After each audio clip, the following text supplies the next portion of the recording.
I can't draw a direct line between these two events, but Chris Van Hollen going to El Salvador and drawing attention to Garcia's wrongful incarceration, when there are a smattering of voices saying this is, Gavin Newsom saying this is a distraction, we focus on the tariffs, and you had a couple of anonymous House Democrats saying something similar to Axios.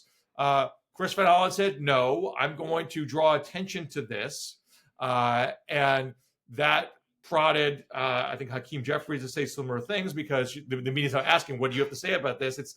It would be considered kind of immoral to treat Garcia like it's impolitic to help you when you are a human being who has been separated from his family through an authoritarian abduction.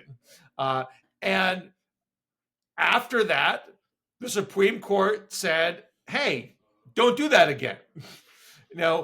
We saw initially with the Supreme Court a little bit of a hesitation to fast track us to constitutional crisis by, standing down the lower court order on bringing back Garcia from facilitate and effectuate to just facilitate. And so we were kind of wondering, is the Supreme Court going to go hard here? Are they really going to draw a firm line here?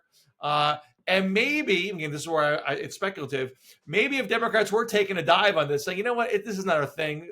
Let's signal to the country that this is not that important. It might be easier for the Supreme Court to say, we're going to keep slow walking this because the public's not really on our case about it. And they didn't do it that time. So I credit Van Hollen and other Democrats for keeping the spotlight on this